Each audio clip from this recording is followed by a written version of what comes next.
Student, अभी तक हम लोगों ने रे ऑप्टिक्स में स्फेरिकल मिरर के मैग्निफिकेशन तक पढ़ा था।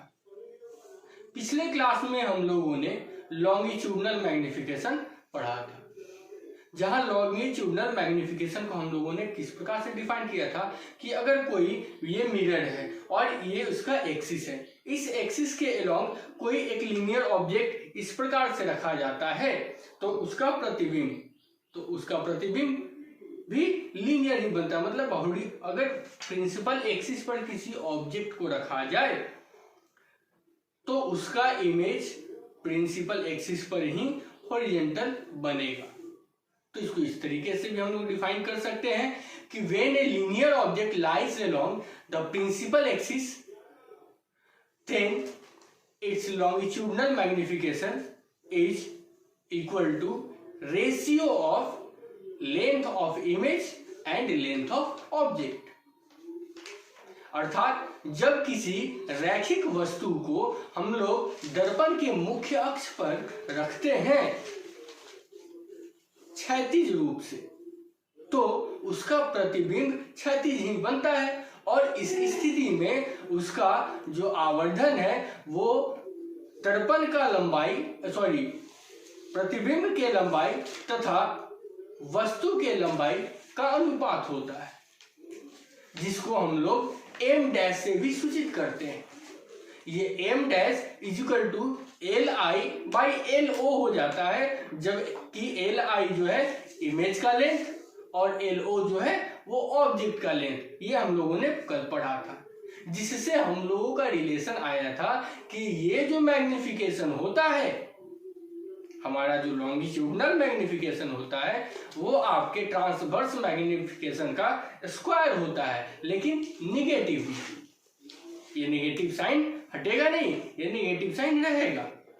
तो हम लोग इसको फिर से अगर दूसरे फॉर्म में इसको बोलना चाहें तो M dash is equal to minus V by U का होल स्क्वायर हो जाएगा, ठीक है, या माइनस एम स्क्वायर हो जाएगा, ठीक है। तो इस मैग्निफिकेशन से हम लोग इमेज के लेंथ को, ऑब्जेक्ट के लेंथ को भी आसानी से प्राप्त कर सकते हैं, क्योंकि हम लोगों ने पढ़ा था L I by L O is equal to M dash. तो L I is equal to क्या हो जाएगा, एम डैश एल ओ।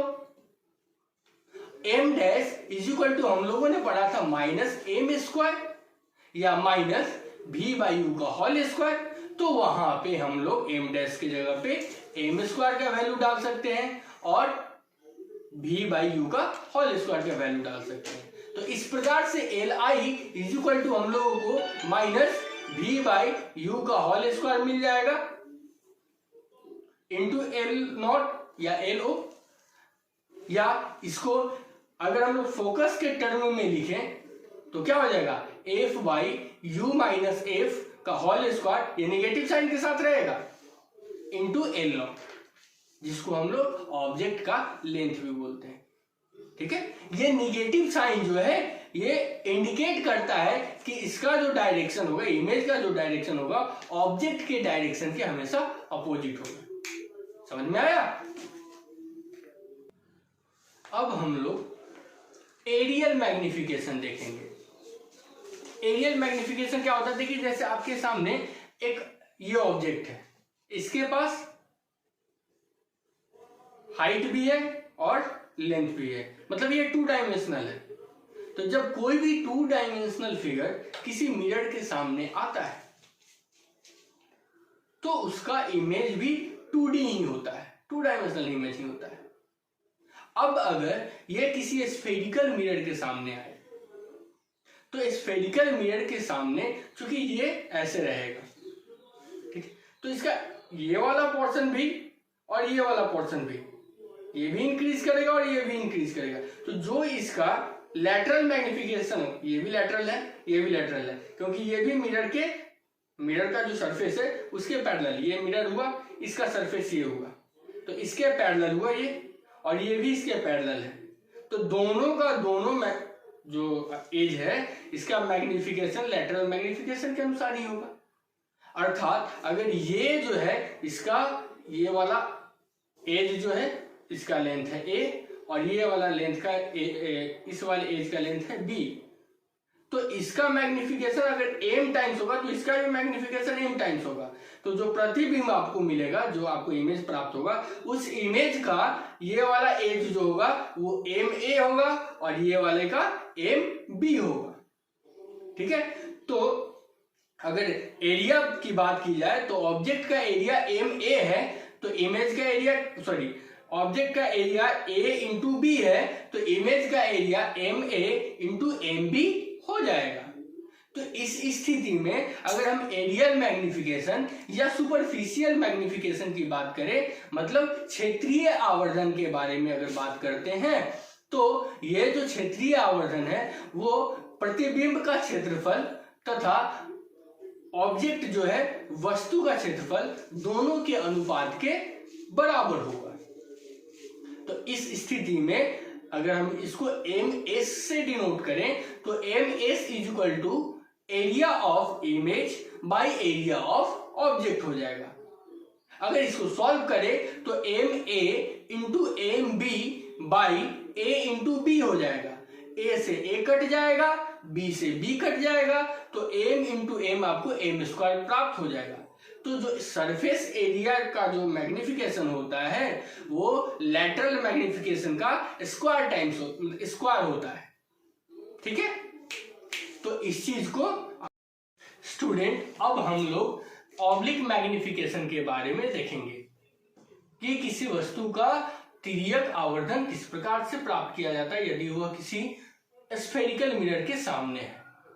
अगर ऐसा मान लेते हैं कि ये हमारा प्रिंसिपल एक्सिस है और इस पे कोई ऑब्जेक्ट ऐसे ऑब्लिकली पड़ा हुआ है, तो इस ऑब्लिकली पड़े हुए इस लीनियर ऑब्जेक्ट का दो कंपोनेंट होगा, एक होगा इसका हॉरिजॉन्टल कंपोनेंट और एक होगा इसका वर्टिकल कंपोनेंट। अगर इसका लेंथ l है तो ये l इज इक्वल टू हो जाएगा lx square plus ly square का रूट, अर्थात root under lx square plus ly square is equal to हो जाएगा हमको l, और इस l जो है लेंथ ऑब्जेक्ट का, उसका इमेज हम लोगों को l डैश लेंथ का प्राप्त होता है। l डैश लेंथ जो प्राप्त होता है उसका भी दो कंपोनेंट, एक l डैश y और l डैश x। तो ये l dash is equal to हो जाएगा root under l dash y square plus l dash x square. तो हमारा जो मैग्निफिकेशन होगा, ऑलरेडी हम लोग जानते हैं कि मैग्निफिकेशन का फॉर्मूला क्या होता है, इमेज के साइज और ऑब्जेक्ट के साइज का जो रेशियो होता है वही हमारा आवर्धन होता है, वही हमारा मैग्निफिकेशन होता है। तो यहाँ पे ऑब्लिक मैग्निफिकेशन की अगर बात करते हैं तो oblique magnification length of image upon length of object हो जाएगा। मतलब l dash by l is equal to m। ये m o से हम डिनोट कर सकते हैं इसको, या कैपिटल M से डिनोट कर सकते हैं, है ना। ये ऑब्लिक मैग्निफिकेशन को दिखाएगा। तो l डैश l का इमेज है, तो यहां पे देखिए चूंकि l जो ऑब्जेक्ट है इसका दो कंपोनेंट है, एक जो है y और एक जो है x। तो x जो है हॉरिजॉन्टल कंपोनेंट है और हॉरिजॉन्टल कंपोनेंट का जो मैग्निफिकेशन होगा वो वर्टिकल कंपोनेंट से अलग होगा। वर्टिकल कंपोनेंट का मैग्निफिकेशन लैटरल मैग्निफिकेशन के आधार पे होगा और हॉरिजॉन्टल कंपोनेंट का जो मैग्निफिकेशन होगा ये लॉन्गिट्यूडनल मैग्निफिकेशन के आधार पे होगा। तो हम लोग बारी बारी से l डैश x और l डैश y निकाल लेते हैं, मैग्निफाइड जो इमेज है वो निकाल लेते हैं। तो जैसे हम लोग देख चुके हैं कि l dash by l is equal to m, उसी तरीके से अगर l डैश x की बात करें तो l dash x is equal to lx into m। ये m क्या होगा, आपका लॉन्गिट्यूडनल मैग्निफिकेशन होगा। मतलब यहां पे हम लोग m की जगह पे m डैश का यूज करेंगे और ये m डैश जो होता है वो माइनस m स्क्वायर के बराबर होता है। तो हम लोग l dash x is equal to minus m dash into l x लिख सकते हैं। अब ये एम डैश जो है एम डैश जो है वो किसके बराबर होता है, माइनस एम स्क्वायर के बराबर होता है। तो L dash X is equal to minus M square L X हो जाएगा। उसी तरह से L dash Y is equal to M L Y हो जाएगा। क्यों? क्योंकि यह जो है लेटरल मैग्निफिकेशन के अनुसार इसका मैग्निफिकेशन होगा। अब जो है हम लोग मैग्निफिकेशन के फॉर्मूला में इस वैल्यू को डालते हैं। तो मैग्निफिकेशन के फॉर्मूला में इस वैल्यू को डालने पर हम लोगों को प्राप्त होता है m is equal to L I by L O, अर्थात L dash by L. L dash is equal to हो जाएगा root under L dash X का whole square plus L dash Y का होल स्क्वायर बटा root under L X का whole square plus L Y का whole square. इसको आगे solve करते हैं तो हम लोगों को मिलता है रूट अंडर एम स्क्वायर का होल स्क्वायर, ये माइनस में था एम स्क्वायर है ना, तो minus M square L X का whole square plus M L Y का होल स्क्वायर, जिसको सॉल्व करने पे हम लोगों को मिलता है m का power 4 L X square plus L Y square. तो हम लोग मैग्निफिकेशन को इस तरीके से लिख सकते हैं रूट अंडर m का power 4 L X square plus L Y का square by root under L X square plus L Y square. अब दोनों ऊपर वाला जो भाग है m का पावर 4 है और y के साथ m का पावर 2 है, दोनों से हम m स्क्वायर कॉमन लेकर रूट के बाहर लाते हैं तो m हम लोगों को बाहर मिल जाएगा। तो m root under M square L X square plus L Y का whole square by root under L X square plus L Y square, ये आपका मैग्निफिकेशन हो जाएगा। अच्छा, ये जो मैग्निफिकेशन है वो हम लोग कब यूज करेंगे? इसका यूज हम लोग तभी करेंगे जब ऑब्जेक्ट का जो डिस्टेंस है अर्थात यू जो है वो इमेज के ऑब्जेक्ट के साइज से बहुत बड़ा हो, है ना, you much greater than length of object, तभी इस चीज को हम लोग यूज करेंगे। अब हम लोग स्फेरिकल मिरर में काइनेमेटिक्स देखेंगे। मतलब स्फेरिकल मिरर के सामने किसी ऑब्जेक्ट को प्लेस करते हैं, अगर ऑब्जेक्ट मूव करता है, मिरर मूव करता है तो उसके साथ इमेज भी मूव करेगा। लेकिन अब यहाँ पे प्लेन मिरर से कुछ अलग है। जैसे प्लेन मिरर में अगर ऑब्जेक्ट हॉरिजॉन्टल मूव कर रहा है, किसी एक डायरेक्शन में मूव कर रहा होता था तो दूसरा डायरेक्शन उसका साइलेंट रहता था, दूसरे डायरेक्शन में उसका मोशन नहीं शो होता था। लेकिन यहाँ पे क्या है कि बॉडी अगर मूव करता है एक डायरेक्शन में तो उसका हाइट भी चेंज होते रहता है। तो यहाँ पर जो स्पीड एंड वेलोसिटी होगा ये दो डायरेक्शन में होगा, ऑब्जेक्ट के रेस्पेक्ट में इमेज का या मिरर के रेस्पेक्ट में इमेज का स्पीड या वेलोसिटी दो डायरेक्शन में होगा, एक वर्टिकल डायरेक्शन में, एक हॉरिजॉन्टल डायरेक्शन में। तो अगर हॉरिजॉन्टल डायरेक्शन की बात करते हैं तो हॉरिजॉन्टल डायरेक्शन का स्पीड एंड वेलोसिटी का जो रिलेशन होगा वो हम लोग मिरर फॉर्मूला से निकालेंगे। और अगर बात करते हैं वर्टिकल डायरेक्शन का काइनेमेटिक्स का, वर्टिकल डायरेक्शन में काइनेमेटिक्स के इक्वेशन का बात करते हैं तो उसके लिए हम लोग मैग्निफिकेशन के फॉर्मूले का यूज करेंगे। अगर VOX जो है वो ऑब्जेक्ट की वेलोसिटी x डायरेक्शन में है तो VIX जो है इमेज की वेलोसिटी x डायरेक्शन में होगी। अगर VOY ऑब्जेक्ट की वेलोसिटी y डायरेक्शन में है तो VIY इमेज की वेलोसिटी y डायरेक्शन में होगी। ठीक है, तो हम लोग मिरर फॉर्मूला से सबसे पहले x डायरेक्शन का वेलोसिटी निकालते हैं, x डायरेक्शन में स्पीड एंड वेलोसिटी का जो रिलेशन है वो निकालते हैं। उसके बाद फिर हम लोग मैग्निफिकेशन के फॉर्मूले को यूज करके और y डायरेक्शन में निकालेंगे। तो सबसे पहले अगर हम मिरर फॉर्मूला की बात करते हैं तो इसमें हम लोगों को सबसे ज्यादा जो इंपॉर्टेंट है, सबसे ज्यादा जिसका यूज है वो है आपका डिफरेंशिएशन का। तो आप लोगों को इसको समझने के लिए डिफरेंशिएशन के रूल को याद करना जरूरी है, उसको समझना जरूरी है ना। तो सबसे पहले अगर हम लोग बात करते हैं मिरर फॉर्मूला का, तो मिरर फॉर्मूला होता है 1/f equal to 1/v plus 1/u। अगर इसको हम लोग दूसरे फॉर्म में लिखें तो f inverse is equal to u inverse plus v inverse होता है। जब इसको टाइम के रिस्पेक्ट में डिफरेंशिएट करेंगे तो फोकस जो होता है वो कांस्टेंट होता है किसी भी मिरर के लिए, और कांस्टेंट का डिफरेंशिएशन हम लोगों को 0 प्राप्त होता है। तो 0 प्राप्त होगा तो वो फोकस का डिफरेंशिएशन हम लोग 0 लिख देंगे टाइम के रेस्पेक्ट में। अब अगर v का डिफरेंशिएशन करते हैं v इनवर्स का, तो उसका हम लोगों को मिलता है -1/v² dv/dt।